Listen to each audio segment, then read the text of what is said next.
Hello students, good morning. मैं आपकी Shweta ma'am, MS secondary school Ajmer से। बच्चों, यूट्यूब पर यदि आप मेरे वीडियोस के द्वारा स्टडी करना चाहते हैं तो सर्च करें केमिस्ट्री बाय श्वेता मैम। ऐसा सर्च करते ही मेरे वीडियोस ओपन हो जाते हैं। और यदि आपको मेरा वीडियो अच्छा लगता है, मेरे पढ़ाने का तरीका समझ में आता है, तो प्लीज वीडियो को लाइक करें, सब्सक्राइब करें, अच्छे अच्छे कॉमेंट्स करें और वीडियो को ज्यादा से ज्यादा शेयर करें। बच्चों, यदि आपको मैथ्स का वीडियो चाहिए तो आप यूट्यूब पर सर्च कर सकते हैं प्रभात सर जी। बच्चों, हमारा चैप्टर चल रहा है मैटर इन आवर सराउंडिंग और इस चैप्टर में आज हम देखेंगे फैक्टर अफेक्टिंग इवोपोरेशन। हमने इवोपोरेशन के बारे में पढ़ लिया था। कल हमने देखा था इवोपोरेशन और बॉइलिंग में क्या क्या डिफरेंसेस होते हैं। ठीक है, इवोपोरेशन और बॉइलिंग ये दोनों प्रोसेस क्या है? ये दोनों ही होते हैं वेपराइजेशन। ठीक है, वेपराइजेशन क्या होता है? वाटर का अपने लिक्विड स्टेट से, ठीक है, वाटर का ही नहीं, किसी भी लिक्विड का वेपर कंडीशन में जाना। ठीक है ना, यानी कि लिक्विड स्टेट से किसी भी मैटर का गैसेस स्टेट में जाना, ये प्रोसेस होता है वेपराइजेशन। और ये करने का हमारे पास दो मेथड होता है। वाटर का वेपर में जाने के लिए हमारे पास दो मेथड होता है। एक होता है हमारा बॉइलिंग और दूसरा होता है इवोपोरेशन। ठीक है, बॉइलिंग क्या होता है? बॉइलिंग तब होता है जब हम टेम्परेचर देते हैं, हमारी तरफ से जब हम टेम्परेचर देते हैं और किसी भी लिक्विड को जब हम गर्म करते करते उसके बॉइलिंग पॉइंट पर जब पहुंचा देते हैं, तब स्टार्ट होता है बॉइलिंग प्रोसेस, है ना। उस प्रोसेस को हम कहते हैं बॉइलिंग प्रोसेस। यानी कि बॉइलिंग प्रोसेस के लिए क्या होता है? एक बॉइलिंग पॉइंट निश्चित होता है और उस पर बहुत ही रैपिडली वो लिक्विड जो होगा फटाफट वो वेपर में कन्वर्ट होना शुरू होता है। लेकिन इवोपोरेशन वो प्रोसेस होता है जिसमें कि टेम्परेचर हमको, ये किसी भी टेम्परेचर पर हो सकता है। ठीक है, बाहर जैसे कपड़े सूखना, ये सारा कुछ मैंने आपको बताया था कल, ये सब क्या है? इवोपोरेशन है। नदियों का पानी है वो वेपर के रूप में अपने आप ही वेपर फॉर्म में कन्वर्ट होकर के ऊपर जा रहा है। ठीक है, ये प्रोसेस क्या है हमारा? ये है इवोपोरेशन। इवोपोरेशन किसी भी टेम्परेचर पर और ऑटोमेटिक, एकदम साइलेंट, धीरे धीरे स्लोली होता रहता है। ठीक है, इसको हम बोलते हैं इवोपोरेशन। अब ये जो इवोपोरेशन है, इसको हम अपने दैनिक जीवन में, मतलब डेली रूटीन में हम इसको बहुत जगह देख सकते हैं। ठीक है, हमारे घर में भी इवोपोरेशन होता रहता है। इवोपोरेशन प्रोसेस का हम लाभ भी उठाते हैं, बहुत सारे फायदे हैं इवोपोरेशन प्रोसेस के।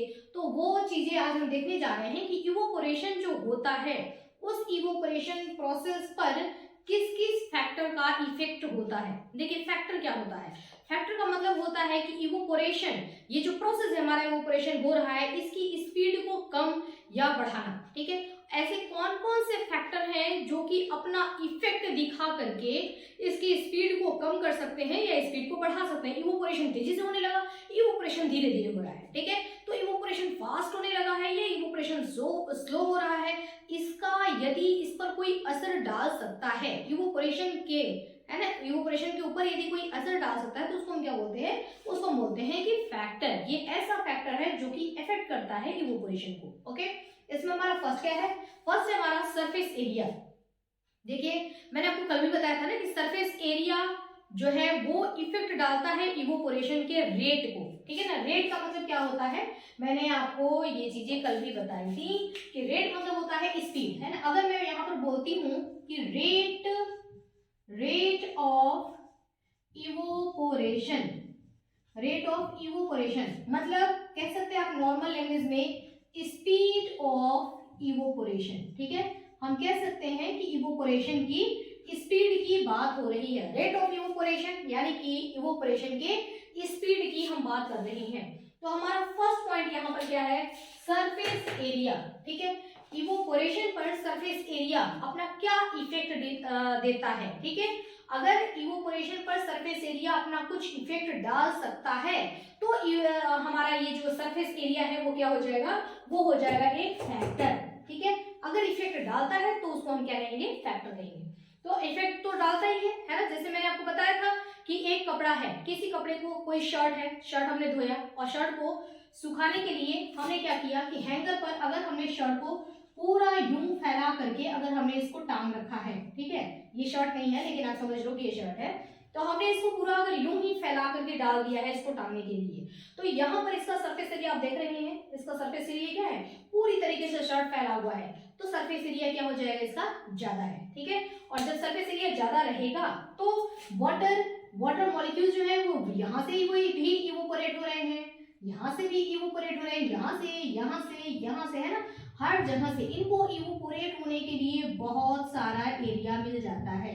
ओके, और बहुत सारे एरिया, इतने पूरे से ये इवोपोरेट हो रही है। तो यहाँ पर इवोपोरेशन की स्पीड क्या होगी बच्चों, ज्यादा होगी। ठीक है, इवोपोरेशन की स्पीड यानी कि रेट ऑफ इवोपोरेशन, यदि हमने सरफेस एरिया को बढ़ा दिया है तो रेट ऑफ इवोपोरेशन भी क्या हो जाएगा, बढ़ जाएगा। यानी कि शर्ट क्या हो जाएगी, जल्दी से सूख जाएगी। शर्ट जल्दी सूख रही है मतलब इवोपोरेशन फास्ट हो रहा है। ठीक है, जब हमने फैला करके रखा है तो शर्ट जल्दी सूख गया, यानी इवोपोरेशन फास्ट हुआ, यानी कि रेट ऑफ इवोपोरेशन जो है शर्ट के फैलाने पे बढ़ जा रहा है। इसी शर्ट को यदि हमने को मोड़ करके, है ना, फोल्ड करके, और इसे शर्ट को फोल्ड करके यदि हमने बिल्कुल इस तरीके से ऐसे फोल्ड करके इसको इतने में समेट के डाल दिया है, सपोज करिए, ठीक है ना, शर्ट जो है वो बिल्कुल एकदम से जैसे इतने में इसको हमने फैला करके डाल दिया। ठीक है, अब बताइए यहाँ पर हमने इसी शर्ट को फैला रखा है, यहाँ पर इसी शर्ट को हमने ऐसे ऐसे ट्विस्ट करके और ऊपर डाल दिया, इस तरीके से लगा दिया, इसको टक दिया। कौन सा शर्ट जल्दी सूखेगा, ये वाला जल्दी सूखेगा या ये वाला जल्दी सूखेगा? तो ऑब्वियस बात ही है कि ये क्या होगा, इसमें सरफेस एरिया बढ़ गया तो यहाँ से पानी तेजी से वेपराइज हो जाएगा और ये शर्ट जल्दी सूख जाएगा, और ये शर्ट इसको सूखने में टाइम लगेगा। क्यों? क्योंकि वाटर मॉलिक्यूल्स को बाहर निकलने के लिए शर्ट को हमने जब फोल्ड कर दिया है तो वाटर मॉलिक्यूल्स को बाहर निकलने के लिए सिर्फ इतना ही स्पेस है। एरिया क्या हो गया, ये देखिए एरिया क्या हो गया, कम हो गया, और इसमें एरिया क्या है, ज्यादा है।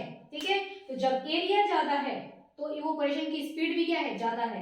जब एरिया कम हो गया तो इवोपोरेशन की स्पीड भी क्या हो गई, कम हो गई। इस शर्ट को सूखने में टाइम लगेगा, ये शर्ट जल्दी सूखेगा, जल्दी सूखा मतलब यहाँ पर इवोपोरेशन ज्यादा रहा। ठीक है, तो हम क्या कह सकते हैं, rate of evaporation directly proportional. Directly proportional मतलब कि अगर दोस्त रहते हैं ना, डायरेक्टली प्रोपोर्शनल का मतलब क्या होता है, हम कह सकते हैं डायरेक्टली प्रोपोर्शनल टू, पहले मैं आप लिख दूं, directly proportional to surface area. Surface area, देखिए सरफेस एरिया की इवोपोरेशन क्या है, डायरेक्टली प्रोपोर्शनल है। यदि सरफेस एरिया आपने बढ़ा दिया तो इवोपोरेशन की स्पीड भी बढ़ गई, सरफेस एरिया आपने कम कर दिया तो इवोपोरेशन की स्पीड भी कम हो गई। ठीक है, तो इवोपोरेशन और सरफेस एरिया दोनों क्या है, फ्रेंड है।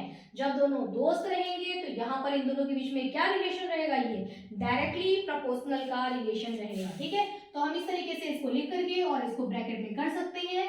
और सरफेस एरिया आपने मान लो बहुत कुछ सेंटेंसेस में लिखा है बच्चों, ठीक है, और उसके नीचे अगर आपने ये एक लाइन डायरेक्टली प्रोपोर्शनल ऐसे लिख दिया तो इसको हम कहते हैं सोने पे सुहागा। कितना अच्छा आपने एक्सप्लेन भी किया था, लेकिन पूरे एक्सप्लेनेशन का पूरा एक लाइन में, ये एक लाइन सब कुछ बताती है कि सरफेस एरिया हम बढ़ा रहे हैं तो रेट ऑफ इवोपोरेशन भी क्या हो जा रहा है, बढ़ जा रहा है। सरफेस एरिया कम कर रहे हैं तो रेट ऑफ इवोपोरेशन भी क्या हो जा रहा है, कम हो जा रहा है। ठीक है, तो ये लाइन लिखना नहीं भूलना है बच्चों, डेफिनेशन के बाद ये लाइन हमको लिखना ही है। ओके, चलिए नेक्स्ट हम आ जाते हैं।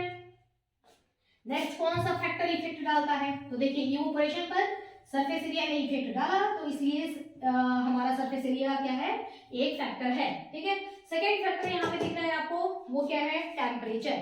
कि टेम्परेचर भी इवोपोरेशन पर इफेक्ट डालता है, बिल्कुल डालेगा।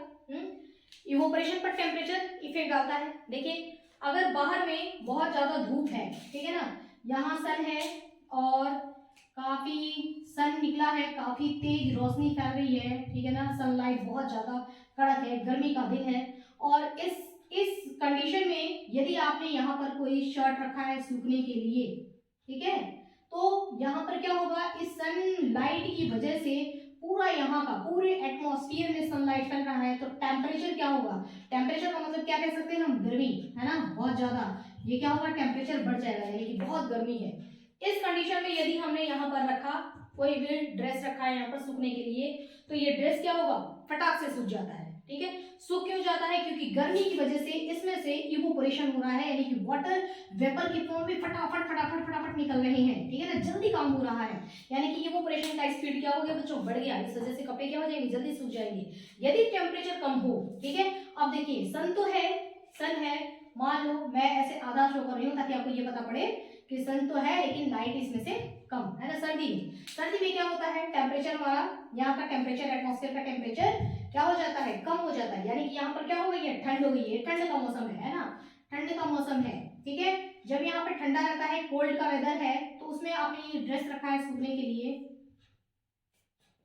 ड्रेस रखा है सूखने के लिए बच्चों, तो क्या होगा, कौन सी ड्रेस जल्दी सूखेगी, ये वाली ड्रेस जल्दी सूखेगी गर्मी के मौसम वाली, या ठंड के मौसम वाली ड्रेस जल्दी सूखेगी, तो आपने ये टिक किया कि ये गर्मी वाला जो है वो जल्दी सूख जाएगा। क्यों? क्योंकि आसपास का टेम्परेचर, गर्मी है यहाँ पर, है ना, टेम्परेचर ज्यादा है। और इधर के टेम्परेचर की हम बात करें तो यहाँ पर टेम्परेचर क्या होगा बच्चों, सर्दी में टेम्परेचर कम हो जाता है, गर्मी में टेम्परेचर क्या हो जाता है हमारा, बढ़ जाता है। तो टेम्परेचर बढ़ने की वजह से इवोपोरेशन भी क्या हो रहा है, फास्ट हो रहा है। यहाँ पर टेम्परेचर क्या हो गया, धूप तो आ रही है बट यहाँ पे गर्माहट उतनी ज्यादा नहीं है क्योंकि मौसम क्या है, ठंडा है।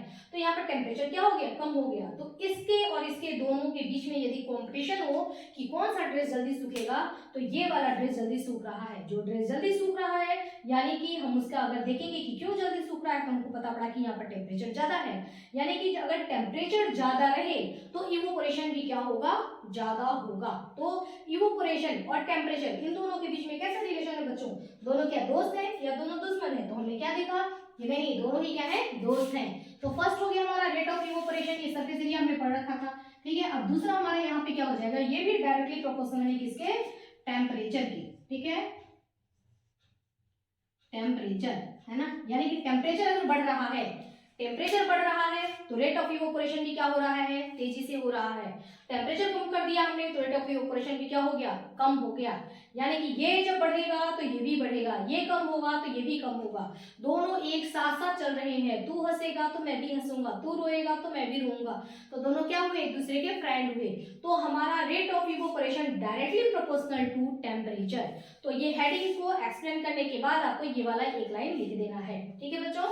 चलिए अब हम पढ़ते हैं हमारा, तो ये हमारा टेम्परेचर भी क्या हुआ, टेम्परेचर भी इवोपोरेशन के रेट को कम या ज्यादा कर सकता है। यानी कि टेम्परेचर भी हमारा क्या हुआ, ये भी हमारा एक फैक्टर हुआ।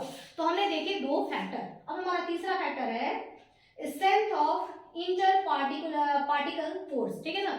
जो स्ट्रेंथ यानी कि मजबूती, देखिए हम जानते हैं कि लिक्विड भी बच्चों दो तरीके के लिक्विड होते हैं, ठीक है। ये हमने एक लिक्विड ले रखा है और एक ये हमने लिक्विड ले रखा है, ठीक है। ये क्या है, लिक्विड है, और ये भी क्या है, लिक्विड है, ठीक है। हमने टू टाइप्स के यहाँ पर लिक्विड लिए हैं। देखिए लिक्विड में भी दो तरीके के लिक्विड होते हैं। कुछ लिक्विड ऐसे होते हैं जिनके मॉलिक्यूल्स, अगर हम इनके मॉलिक्यूल्स की हम बात करें तो इनके मॉलिक्यूल्स के बीच में, यानी कि ये हमारे जो मॉलिक्यूल्स हैं इनके बीच में अट्रैक्शन फोर्स बहुत ही स्ट्रॉन्ग है, ठीक है ना। यहाँ पर अट्रैक्शन फोर्स बहुत स्ट्रॉन्ग है, ये भी है तो लिक्विड कंडीशन में ही, बट यहाँ पर जो दो मॉलिक्यूल्स के बीच में जो अट्रैक्शन फोर्स है वो क्या है, वो उतना ज्यादा स्ट्रॉन्ग नहीं है, इसके इतना ये स्ट्रॉन्ग नहीं है, ठीक है। तो इसको मैंने यहाँ पे हेडिंग क्या लिखा हुआ है, strength of inter particle force, ठीक है। यानी स्ट्रेंथ का मतलब मजबूती, इंटर पार्टिकल दो पार्टिकल्स के बीच में क्या जो बॉन्ड है वो कितना, उसकी मजबूती कितनी है। तो लिक्विड भी दो तरीके के होते हैं। एक लिक्विड वो होता है जिसमें इंटरमॉलिक्यूलर अट्रैक्शन फोर्स बहुत ज्यादा है, और दूसरा लिक्विड ही है लेकिन इंटरमॉलिक्यूलर अट्रैक्शन फोर्स इसके कंपैरिजन में इनमें कम है, ठीक है। तो अब अगर इन दोनों में से अगर इनको कहा जाए, इन मॉलिक्यूल्स को, कि वेपर में जाओ, ठीक है, वेपराइज हो जाओ, तुम्हारे को चांस मिल रहा है कि तुम वेपर कंडीशन में जा सकते हो, लिक्विड कंडीशन में तुम हो लेकिन लिक्विड से तुमको वेपर में जाना है, तो आप जरा सोच कर बताइए मुझे कि इनमें से कौन सा मॉलिक्यूल जल्दी वेपर में चला जाएगा, ठीक है। सोचना है आपको कि ये वाला मॉलिक्यूल फटाफट निकल जाएगा वेपर के फॉर्म में, या ये वाला मॉलिक्यूल फटाफट निकल जाएगा, कौन सा मॉलिक्यूल इसमें जल्दी निकल सकता है। तो आंसर क्या होगा हमारा, जहां पर अट्रैक्शन फोर्स कम होगा, ठीक है। इसने इसको लूजली पकड़ रखा है, बहुत टाइटली नहीं पकड़ रखा है, तो इसने इसको पकड़ रखा है, छोड़ छोड़ छोड़ छोड़ छुड़ाया और फट से ये निकल गया, लेकिन इसने इसको बहुत ही टाइटली पकड़ रखा है, ठीक है। जाने की कोशिश कर रहा है लेकिन वो उसको पकड़ रखा है ना। तो अट्रैक्शन फोर्स जहां ज्यादा है, इनके वेपर में जाने की स्पीड क्या हो जाती है, कम हो जाती है, और जहां पर अट्रैक्शन फोर्स, दो पार्टिकल्स के बीच में अट्रैक्शन फोर्स कम है, ये वेपर में बहुत ही फास्ट ये जाते हैं, ठीक है। तो इवोपोरेशन की रेट किसमें ज्यादा होगी, किसमें कम होगी, यहाँ पर इवोपोरेशन क्या हो रहा है, फास्ट हो रहा है ना। इवोपोरेशन की स्पीड यहाँ पर ज्यादा रहेगी और इस लिक्विड में इवोपोरेशन की स्पीड क्या रहेगी, कम रहेगी, ठीक है। अब आप इधर आ जाइए, यहाँ देखिए इसमें क्या लिखा हुआ है, ईथर। हमारा जो वाटर होता है उसके वाटर मॉलिक्यूल्स के बीच में बच्चों अट्रैक्शन फोर्स ज्यादा होता है, यानी कि ये जो हमारा वाटर है वो ये वाला है, इस कैटेगरी में है, ठीक है। वाटर के बाद एथिल अल्कोहल, एथिल अल्कोहल के दो मॉलिक्यूल्स के बीच में अट्रैक्शन फोर्स थोड़ा कम रहेगा, लूज रहेगा। ये दो मॉलिक्यूल्स के बीच में अट्रैक्शन बहुत ज्यादा है, बॉन्ड एकदम स्ट्रांग है। यहाँ पर बॉन्ड क्या है, थोड़ा लूज है। ईथर में क्या है, बॉन्ड और ज्यादा लूज हो जाता है, ठीक है। तो अगर हम इनकी बात करें कि इनमें रेट ऑफ इवोपोरेशन, ठीक है, कहाँ ज्यादा होगा, तो रेट ऑफ इवोपोरेशन किसमें ज्यादा होगा, सबसे ज्यादा होगा ईथर में। ईथर के मॉलिक्यूल्स को अगर मौका मिलेगा तो फटाफट ये वेपर बन करके निकल जाएंगे, है ना। तो वेपर में जाने की स्पीड सबसे ज्यादा ईथर में होगी, उसके बाद एथिल अल्कोहल में होगी, उसके बाद कहाँ होगी, वाटर में होगी, ठीक है बच्चों, समझ आ गया आपको। तो स्ट्रेंथ पर भी डिपेंड करता है। अब चलिए रिलेशन से बनाइए आप कि अगर हम स्ट्रेंथ की बात करें, है ना, तो उसमें यहाँ पर डायरेक्टली प्रोपोर्शनल आएगा या इनवर्सली प्रोपोर्शनल आएगा। देखिए स्ट्रेंथ ऑफ इंटरपार्टिकल, स्ट्रेंथ यदि ज्यादा है यानी कि मजबूती अगर ज्यादा है तो इवोपोरेशन का रेट क्या हो जा रहा है, कम हो जा रहा है ना। ये अगर स्ट्रॉन्ग है तो इवोपोरेशन की स्पीड क्या हो जाएगी, वो वीक हो जाएगी, इवोपोरेशन की स्पीड क्या हो जाएगी, कम हो जाएगी। यानी कि इन दोनों के बीच में कैसा रिलेशन है, उल्टा रिलेशन है ना। कि बॉन्ड अगर दो मॉलिक्यूल्स के बीच में बॉन्ड अगर स्ट्रॉन्ग है तो भाग के नहीं जा सकते, तो बॉन्ड स्ट्रॉन्ग रहेगा तो ये क्या हो जाएगा, इवोपोरेशन की रेट क्या हो जाएगी, कम हो जाएगी, यानी कि 1 में हो जाएगा strength of inter molecular force, ठीक है। तो ये हो गया हमारा रेट ऑफ इवोपोरेशन, इसके क्या होगा, इनवर्सली प्रोपोर्शनल होगा। जब हमको इनवर्सली प्रोपोर्शनल दिखाना होता है ना तो ये साइन चेंज करने की जरूरत नहीं है, डायरेक्टली प्रोपोर्शनल हो या इनवर्सली प्रोपोर्शनल दोनों का साइन यही होता है। बट डायरेक्टली प्रोपोर्शनल में क्या होता है, ये सामने सामने आ जाता है, इनवर्सली प्रोपोर्शनल में क्या होता है, ये 1 में नीचे आ जाता है। नीचे आ गया मतलब कि इन दोनों के बीच में क्या है, दोस्ती नहीं है, यहाँ पर तलवार लेकर खड़े हैं ना, दुश्मनी है कि ये बढ़ेगा तो ये कम हो जाएगा और ये बढ़ेगा तो ये कम हो जाएगा, ठीक है। अगर यहाँ पर ये इवोपोरेशन फास्ट हो रहा है मतलब बॉन्ड की स्ट्रेंथ क्या होगी, वो कम होगी, ठीक है बच्चों। तो इनके बीच में रिलेशन क्या आया, इनवर्सली। अभी तक हमारे जो भी हमने रिलेशन देखे थे, सरफेस एरिया और टेम्परेचर, इन दोनों में हमारा डायरेक्टली प्रोपोर्शनल आया था, यानी कि रेट ऑफ इवोपोरेशन दोस्त थे, लेकिन यहाँ पर क्या हो गया, दुश्मनी हो गई, ठीक है। अब हमारा आते हैं नंबर 4 नंबर पे क्या दिया गया है बच्चों, ह्यूमिडिटी, ह्यूमिडिटी, ठीक है। देखिए ह्यूमिडिटी, फिर हम ले लेते हैं, एक हमने ये ड्रेस ले लिया, ओके, देखिए एक ड्रेस हमने ये लिया और एक ड्रेस हमने ये ले लिया। अब इसको हमने रखा है जब सूखने के लिए, तो यहाँ पर क्या है, गर्मी का मौसम है, एटमॉस्फेयर जो है वो ड्राई है ना, बाहर का एटमॉस्फेयर, ये कपड़े जहाँ सूख रहे हैं उसके बाहर का एनवायरमेंट क्या है, ड्राई है, ड्राई यानी कि सूखा एनवायरमेंट है, ठीक है। क्योंकि यहाँ पर क्या है, धूप है ना, मतलब गर्मी का मौसम है। यहाँ के इन्वायरमेंट की, इस कपड़े के बाहर की इन्वायरमेंट की अगर हम बात करें तो यहाँ का इन्वायरमेंट जो है वो ड्राई नहीं है, बल्कि क्या है, ह्यूमिड इन्वायरमेंट है, ठीक है, ह्यूमिड। यहाँ पर ह्यूमिडिटी, ह्यूमिडिटी यानी कि बारिश हुआ था, अभी बारिश बंद है, हमने कपड़े को बाहर डाल रखे हैं, बारिश बंद हो गई है, लेकिन एटमॉस्फेयर के अंदर क्या होगा, पानी, वाटर मॉलिक्यूल्स जो है उनकी मात्रा बढ़ गई है। यहाँ के एटमॉस्फेयर की बात करें गर्मी के मौसम में तो धूप इतना ज्यादा रहता है कि H2O के जो मॉलिक्यूल्स है ना वो वेपराइज हो जाते हैं, ज्यादा यहाँ पर वेपर रह नहीं पाते, ठीक है। लेकिन यहाँ पर ह्यूमिडिटी है, मतलब मौसम ह्यूमिड है, बारिश हुआ है, तो यहाँ पर मौसम में भी क्या रहेगा, यहाँ पर ह्यूमिडिटी का मतलब होता है नमी रहेगी, नमी यानी कि H2O मॉलिक्यूल्स का आमतौर पे जितना होता है अमाउंट, ठीक है, जो मात्रा होती है, जो परसेंटेज होती है, वो उस परसेंटेज से ये क्या हो गए हैं, ज्यादा। एटमॉस्फेयर में H2O बहुत ज्यादा हो जाएंगे, यानी कि पानी बहुत ज्यादा हो गया है, तो यानी कि ह्यूमिडिटी क्या हो गई है, ज्यादा हो गई है। अब यहाँ पर आपने रखा है, यहाँ पर आपने रखे हैं कपड़े सूखने के लिए, और यहाँ पर H2O का अमाउंट, यहाँ पर क्या है, H2O, एटमॉस्फेयर में H2O है तो सही, लेकिन बहुत ही कम H2O है, ठीक है ना, ये देखिए। तो इस वाले में कपड़े जल्दी सूखेंगे या यहाँ कपड़े जल्दी सूखेंगे, तो हम जानते हैं कि इवोपोरेशन कहाँ फास्ट होगा बच्चों, एकदम आपको देख करके समझ में आ रहा है कि इवोपोरेशन हमारा कहाँ फास्ट होगा, ड्राई एरिया में इवोपोरेशन यहाँ पर फास्ट होगा, ठीक है ना, यानी कि गर्मी, यहाँ पर क्या होगा, इवोपोरेशन फास्ट होगा। क्यों फास्ट होगा, क्योंकि बाहर के एटमॉस्फेयर में एक तो वाटर कम रहने से यहाँ का टेम्परेचर भी बढ़ेगा, लेकिन यहाँ पर हम टेम्परेचर की बात नहीं कर रहे हैं, हम ह्यूमिडिटी की बात कर रहे हैं। तो एटमॉस्फेयर में H2O यहाँ पर कम है, तो यहाँ से यहाँ पर इस कपड़े के अंदर, ये गीला कपड़ा है ना, तो इसके अंदर H2O का कॉन्सेंट्रेशन ज्यादा है, तो H2O फटाफट अपने हाई कॉन्सेंट्रेशन से लो कॉन्सेंट्रेशन में जाएगा, यानी कि यहाँ से वाटर फटाफट निकलेगा, इवोपोरेशन फास्ट हो रहा है, कपड़े जल्दी सूख रहे हैं। यहाँ से वाटर निकलने की कोशिश करता तो है, ठीक है, लेकिन यहाँ से वाटर निकलने की कोशिश तो कर रहा है, बट एटमॉस्फेयर में भी बहुत सारे वाटर है ना, तो ये इसको कहते हैं कि अरे यार बहुत ऑलरेडी हम लोग बहुत सारे हैं, है ना, आने की जरूरत है, तुमको यहाँ पे बहुत भीड़ है। तो यहाँ पर इवोपोरेशन क्या होगा, धीरे धीरे होगा, स्लोली स्लोली होता है, ठीक है। तो आपने देखा ह्यूमिडिटी बढ़ेगा तो रेट ऑफ इवोपोरेशन क्या हो रहा है बच्चों, कम हो रहा है, ठीक है। और यहाँ पर ह्यूमिडिटी कम है, वाटर मॉलिक्यूल्स पानी कम है, मतलब ह्यूमिडिटी कम है, तो यहाँ पर ह्यूमिडिटी कम है यानी कि रेट ऑफ इवोपोरेशन यहाँ पर क्या होगा, फास्ट होगा। तो रेट ऑफ इवोपोरेशन की स्पीड और ह्यूमिडिटी के बीच में क्या रिलेशन है, उल्टा रिलेशन। ह्यूमिडिटी बढ़ेगा तो रेट ऑफ इवोपोरेशन क्या हो जा रहा है, कम हो जा रहा है, उल्टा रिलेशन यानी कि दुश्मनी वाला रिलेशन है।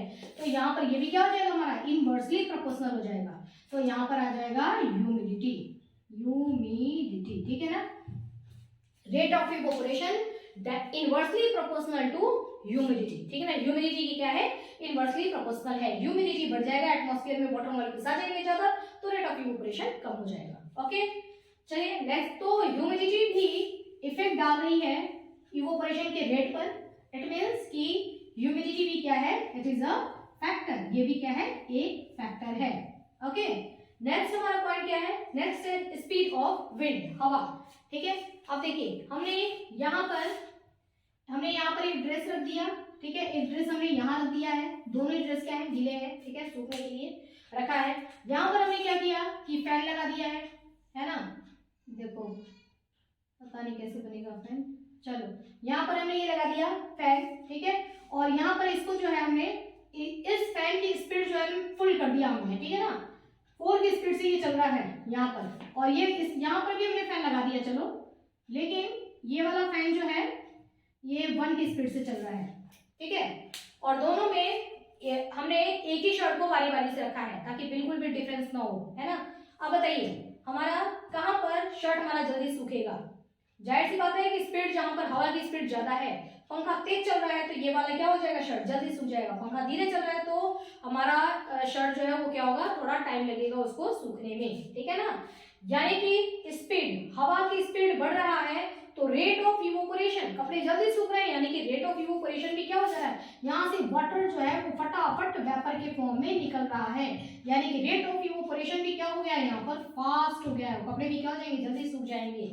यानी कि हवा की स्पीड बढ़ेगी तो रेट ऑफ इवोपोरेशन भी बढ़ेगा, है ना। इन दोनों के बीच में रिलेशन क्या हो जाएगा बच्चों, यहाँ पर रिलेशन होता है हमारा directly proportional to speed of wind, ठीक है। विंड के स्पीड की क्या हो जाएगा, ये डायरेक्टली प्रोपोर्शनल होगा। अब ऐसा होता क्यों है, देखिए जब ये वेपराइज हो रहा है, वाटर वेपर जैसे ही इस कपड़े से निकल करके और सरफेस पर आते हैं तो हवा चल रहा है, तो हवा आता है और इस वाटर वेपर को, जो वेपर इस कपड़े के ऊपर बन करके पड़े हुए हैं लेकिन हमको दिख नहीं रहे हैं, ठीक है ना, कपड़े पर ऐसे ऊपर ऊपर ही यहीं पर वाटर वेपर, जैसे ये अगर मैं कहूँ कि ये ड्रेस है, ठीक है, मैंने कहा कि ये ड्रेस है, ठीक है, और इस ड्रेस के ऊपर वाटर वेपर आकर के इसके सरफेस पे पड़े हुए हैं, ठीक है, और हवा चल रहा है, तो हवा आएगा तो वो क्या करेगा कि सारे वेपर को ऐसे उड़ा ले जाएगा, तो वापस यहाँ पे क्या हो जाएगा, स्पेस खाली हो जाएगा। अब यहाँ पर जब स्पेस हो गया, ठीक है, एम्प्टी स्पेस हो गया, तो वापस से पानी, कपड़े से वाटर फिर वेपराइज होता है वेपर में बन करके, और जैसे ही ऊपर आता है, ठीक है, तुरंत हवा आया उसको उड़ा ले गया, तो हवा बार बार वेपर को लेता जा रहा है। इस वजह से क्या होगा कि वाटर, कपड़े से जो है पानी फटाफट वेपर के फॉर्म में जल्दी बाहर निकलता रहेगा, तो रेट ऑफ इवोपोरेशन क्या हो जाएगा, बढ़ जाएगा, और रेट ऑफ इवोपोरेशन बढ़ जाएगा तो हमारे कपड़े भी क्या हो जाएंगे, जल्दी सूख जाएंगे, ठीक है। चलिए, तो यानी कि हवा भी इफेक्ट डाल रहा है किसके ऊपर, रेट ऑफ इवोपोरेशन के ऊपर। इट मींस कि विंड भी क्या है, विंड यानी कि स्पीड ऑफ विंड भी एक फैक्टर है। नेक्स्ट है हमारा नेचर ऑफ लिक्विड। देखिए जैसा कि हमने देखा कि नेचर ऑफ लिक्विड का हमने देखा कि लिक्विड भी 2 तरीके के होते हैं, ठीक है। एक लिक्विड हमने किस तरीके का देखा था अभी, जिसमें कि 2 मॉलिक्यूल्स के बीच में हमने इनकी बॉन्ड देखा था, इंट्रामॉलिक्यूलर अट्रैक्शन फोर्स देखा था। लिक्विड है, ये भी लिक्विड है, ये भी लिक्विड है, लेकिन इसके इंट्रामॉलिक्यूलर अट्रैक्शन फोर्स ज्यादा है, इसका इंट्रामॉलिक्यूलर अट्रैक्शन फोर्स कम है। ये हमने बात किया था स्ट्रेंथ वाले में, ठीक है ना, 3rd पॉइंट पर। अब हम क्या बात कर रहे हैं, नेचर की बात कर रहे हैं। नेचर में हम यहाँ पे बात कर रहे हैं बॉइलिंग पॉइंट की। एक लिक्विड ये है जो कि इसका बॉइलिंग पॉइंट है ना, इसको एक लिक्विड ये है जिसको कि हम गर्म करते जाएंगे ना, तो गर्म करते करते करते करते 100 डिग्री सेल्सियस तक, इतना मतलब हमको इसको टेम्परेचर देना होता है कि ये लिक्विड 100 डिग्री सेल्सियस तक पहुंचे, और तब जाकर के ये जो है ये बॉयल होता है ना, मतलब इसका बॉइलिंग पॉइंट, मैं बॉइलिंग पॉइंट बात कर रही हूँ, ठीक है। तो इसका बॉइलिंग पॉइंट क्या है, 100 डिग्री सेल्सियस है, ठीक है। एक दूसरा लिक्विड है जिसका बॉइलिंग पॉइंट, बॉइलिंग प्रोसेस आपको पता ही है ना, ये दूसरा लिक्विड है जिसका कि बॉइलिंग पॉइंट क्या है, इसको हम गर्म करेंगे, हमने टेम्परेचर दिया तो हमको ज्यादा नहीं देना पड़ेगा, 40 डिग्री सेल्सियस तक हमने दिया और ये बॉयल होना शुरू हो गया। तो बॉइलिंग पॉइंट भी क्या होता है, अलग अलग होता है, अलग अलग लिक्विड जो है डिफरेंट डिफरेंट लिक्विड होते हैं, इनका बॉइलिंग टेम्परेचर है ना, कितने पे ये बॉयल होने लगेंगे, उसमें बबल्स निकलने लगेंगे, ठीक है ना, ये बॉइलिंग टेम्परेचर दोनों का क्या होता है, लिक्विड का अलग अलग होता है। जिस लिक्विड का बॉइलिंग टेम्परेचर, बॉइलिंग पॉइंट जिस लिक्विड का कम है वो जल्दी वेपराइज हो जाएगा ना, 40 डिग्री पर पहुंचा और वेपराइजेशन स्टार्ट हो गया, फटाफट फटाफट वाटर जो है वेपर में निकल रहा है, और ये इन्होंने बहुत तेजी से वेपराइजेशन जब तक स्टार्ट भी कर दिया तब तक तो वो भी 100 डिग्री पर पहुंचे भी नहीं थे, ठीक है। तो वेपराइजेशन की स्पीड कहाँ ज्यादा होगी, जिसका बॉइलिंग पॉइंट क्या होता है, कम होता है। जिस लिक्विड का बॉइलिंग पॉइंट कम होगा वहां पर रेट ऑफ इवोपोरेशन क्या हो जाएगा, बढ़ जाएगा। यानी कि रेट ऑफ इवोपोरेशन किस पर डिपेंड कर रहा है, बॉइलिंग पॉइंट पर भी डिपेंड करता है, ठीक है। तो बॉइलिंग पॉइंट कम है ना, देखिए बॉइलिंग पॉइंट यहाँ पर कम है तो रेट ऑफ इवोपोरेशन क्या है, ज्यादा है, यानी कि रिलेशनशिप क्या बना इनका, क्या डायरेक्टली है रिलेशनशिप या इनवर्सली रिलेशनशिप है। आप देखेंगे तो रिलेशनशिप क्या हो रहा है, आमने सामने नहीं है, दोस्त वाले नहीं है, उल्टा चल रहा है, ये कम, बॉइलिंग पॉइंट कम तो रेट ऑफ इवोपोरेशन ज्यादा, ठीक है ना। तो यहाँ पर हम अगर रिलेशनशिप देखेंगे तो रिलेशनशिप क्या बनेगा बच्चों, रिलेशनशिप हमारा बनेगा इनवर्सली, ठीक है। ये अपॉन बीपी, सॉरी बीपी को कैसे लिखते हैं बच्चों, स्मॉल बी स्मॉल पी, ठीक है। यदि हमने कैपिटल बी और कैपिटल पी लिख दिया तो ये क्या बन जाता है हमारा ब्लड प्रेशर, ठीक है। स्मॉल बी और स्मॉल पी, बीपी है ना, बीपी ऑफ लिक्विड, ठीक है, मतलब boiling point of the liquid, boiling point of liquid पर ही डिपेंड करता है रेट ऑफ इवोपोरेशन। लिक्विड का बॉइलिंग पॉइंट यदि कम रहेगा तो रेट ऑफ इवोपोरेशन ज्यादा रहेगा, यदि बॉइलिंग पॉइंट बढ़ जाता है तो रेट ऑफ इवोपोरेशन क्या हो जाता है, कम हो जाता है। यानी कि rate of evaporation boiling point पर भी डिपेंड करता है, ठीक है। तो ये भी इसको इफेक्ट कर रहा है, इट मींस कि ये भी क्या है, एक फैक्टर है।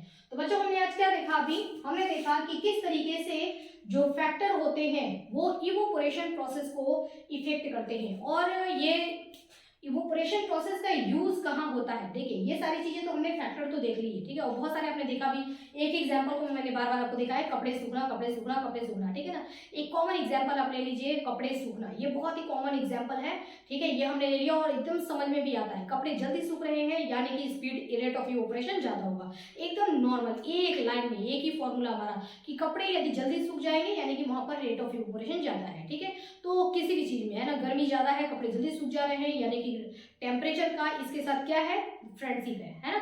और ये टेम्परेचर क्या हो गया, रेट ऑफ इवोपोरेशन का, टेम्परेचर इसका सरफेस एरिया क्या है, फ्रेंड है, सरफेस एरिया ज्यादा कर देंगे इवोपोरेशन बढ़ जाएगा। टेम्परेचर इसका क्या है, फ्रेंड है, यानी कि डायरेक्टली प्रोपोर्शनल टू। स्ट्रेंथ है ना, फोर्स, अट्रैक्शन फोर्स क्या हो जाएगा, अपोजिट हो जाएगा, पकड़ के रखेगा, पानी को निकलने नहीं दे रहा है, ठीक है। ह्यूमिडिटी, ह्यूमिडिटी का मतलब बाहर में अगर पानी बहुत ज्यादा है ना, ह्यूमिडिटी क्या हो जाएगा, इसका अपोजिट रिलेशन हो जाएगा। स्पीड ऑफ विंड क्या हो जाएगा, इसका फ्रेंड है, ठीक है। नेचर ऑफ द लिक्विड, ये भी क्या है, इसका फ्रेंड नहीं है, दुश्मन है ना। तो इसमें हमको तीन मिल गए, इनवर्सली प्रोपोर्शनल वाले हमारे नेचर ऑफ द लिक्विड हो गया, ह्यूमिडिटी हो गया और ये थर्ड पॉइंट हो गया, बाकी सब क्या हो गए, डायरेक्टली प्रोपोर्शनल हो गए, ठीक है ना। तो एक कपड़े सूखने से लेकर के आप इवोपोरेशन को समझ सकते हैं, कपड़े सूखते हैं इसलिए ही क्योंकि उसमें वाटर का इवोपोरेशन हो रहा है, ठीक है ना, वाटर वेपर के फॉर्म में निकल रहा है, इवोपोरेशन प्रोसेस हो रहा है। इवोपोरेशन प्रोसेस के बहुत सारे एग्जाम्पल हैं, ठीक है। नेक्स्ट वीडियो में बच्चों हम देखेंगे we feel cool when we pour ether, जब भी हम अपने हाथ पर सैनिटाइजर वगैरह लगाते हैं, एथिल अल्कोहल सैनिटाइजर लगाते हैं, नेल पॉलिश लगाते हैं या स्प्रिट लगाते हैं तो हमारे हाथों को ठंडक महसूस होता है, ऐसा क्यों होता है, ये भी डायरेक्टली इसका संबंध है इवोपोरेशन से, ठीक है। लेकिन वो मैं आपको बताऊंगी नेक्स्ट वीडियो में। नेक्स्ट हमारा है रूफ ऑफ द हाउस, जब हम जो है गर्मी के दिनों में, आपने भी किया होगा शायद, पता नहीं, गर्मी के दिनों में क्या है, अगर हम छत पे सोना चाहते हैं, ठीक है, तो छत इतनी गर्म हो जाती है, दिन भर धूप में इतनी गर्म हो जाती है कि आप उस पर नहीं सो सकते है ना, बिस्तर लगा करके भी नहीं सो सकते, इतनी गर्म लगता है फर्श। तो शाम को ही क्या किया जाता है, जैसे कि 6-7 बजे जाकर के और उसमें पानी से बहुत कई बाल्टी का पानी का छिड़काव कर दिया जाता है, तो उससे क्या होता है, धीरे धीरे छत जो है वो ठंडा हो जाता है, ठीक है। तो ये यहाँ पर क्वेश्चन है कि जब हम पानी का उस पर छिड़काव करते हैं तो हमारा छत क्यों ठंडा होता है। क्या इसको इसको देखिए, ठंडा हो रहा है ये तो सब समझता है ना, घर में सभी समझते हैं, जो पढ़े लिखे नहीं है वो भी समझते हैं कि आप पानी डाल दोगे छत पर तो छत ठंडा हो रहा है, लेकिन आपको उसका एग्जैक्टली फैक्ट बताना है कि हुआ क्यों ये चीज, ठीक है ना। इसलिए आप स्टूडेंट हैं, आप साइंस के स्टूडेंट हैं, मतलब कि आपको उसके पीछे का पूरा फैक्ट पता होना चाहिए, पूरा रीजन पता होना चाहिए कि ऐसा हो तो रहा है, ये तो सब जानता है कि होता है, लेकिन ऐसा क्यों होता है वो सिर्फ आप जानते हैं, ठीक है, because you are student of science, है ना। तो ये हमारा क्वेश्चन नंबर 2 हो गया। क्वेश्चन नंबर 3 है हमारा, वी वियर कॉटन क्लॉथ, है ना। हम समर सीजन में कॉटन क्लॉथ पहनते हैं तो पसीना भी नहीं होता है, सूख जाता है, ठीक, और ठंडा कंफर्टेबल लगता है। तो ऐसा ये क्यों लगता है इसके बारे में भी, या फिर हम जैसे नायलॉन वगैरह के कपड़े पहन लें तो बहुत ज्यादा शरीर पर रैशेस हो जाते हैं, ऐसा क्यों होता है, ये भी हमारे इसमें क्वेश्चन है जो कि हम देखेंगे नेक्स्ट वीडियो में।